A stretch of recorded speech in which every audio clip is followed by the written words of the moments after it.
Poor old Watford. A generation ago, a club performing above expectations would not be picked off until after they had peaked and were heading back to relative obscurity.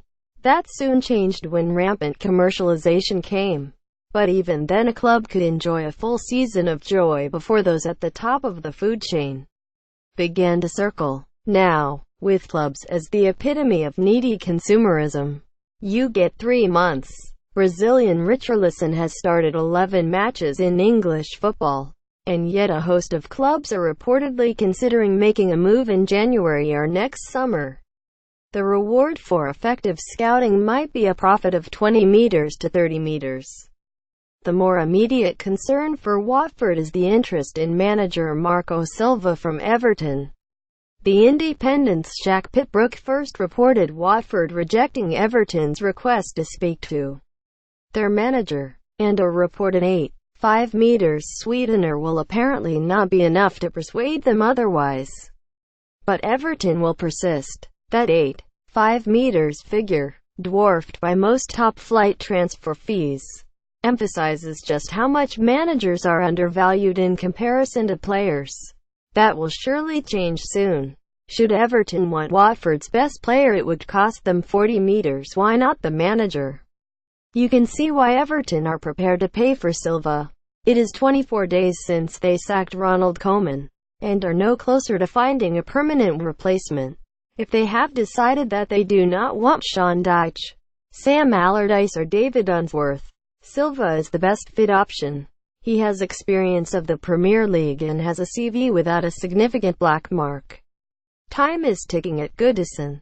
More intriguing is that Silva is seemingly happy to entertain Everton's offer and keen to make the move. Having managed Watford for only 12 matches, it rails against our expectations of managers, who rarely leave clubs after brief tenures of their own accord. A short stay indicates disaster, not the opposite. The regular accusation is that the Premier League has embraced a sacking culture in which owners are unrealistically impatient, so it's perhaps surprising that only 5 times in the last 13 years have managers moved between Premier League clubs mid-season. Alan Pardew, Owen Coyle, Harry Redknapp, Steve Bruce and Graham Souness, Sam Allardyce and Tony Pulis. Those great Premier League firefighters, a term that hints at averting disaster before immediately moving on, actually tend to stick around long after the dying embers have been extinguished. In fact, if Silva did leave for Everton, he would become a unique case. The first foreign manager to leave one Premier League club for another in mid-season. If Silva's ambition is surprising, he can hardly be blamed for displaying it, even if it jars against our expectation of normal managerial conduct. He got his break in the Premier League at the club ensconced at the bottom of the table. Here was a manager who had taken a second-tier team up to 4th place in Portugal's Primeira Liga, won Sporting's first silverware for 7 years and recorded a European record for consecutive domestic wins at Olympiacos, The Prize, Hull City, and some still argued that he had been promoted beyond his merit. Having jumped ship to Watford, who finished 17th last season, Silva has transformed the team's playing style and fortunes. Watford took 38% of their total points from last season in their first 9 matches. Despite significant injuries to Younes Kaboul, Nathaniel Chalobah, Roberto Pereira and Sebastian Prödl, if Watford supporters might understandably feel a little short-changed by their still new coach, they should remember that loyalty is a two-way street. Watford have had 11 different managers since anybody reached 100 matches in charge. 80 Boothroyd. In 2008, none of the last 6 have managed more than 44 games before departing, and none of those have reached the first anniversary of their appointments. Under the Pozzo family ownership, Watford have been a club addicted to short-termism.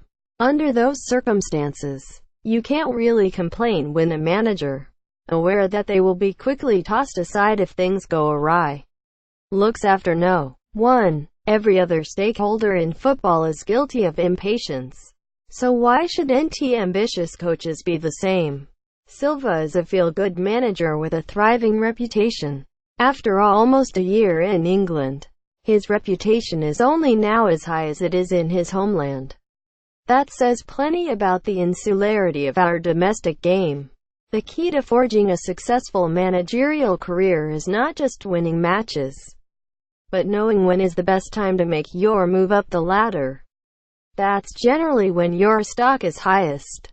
Marco Silva's worth is no greater than his ambitions. Daniel Story, his Portrait of an Icon book is the perfect Christmas present. All the proceeds go to a cancer charity.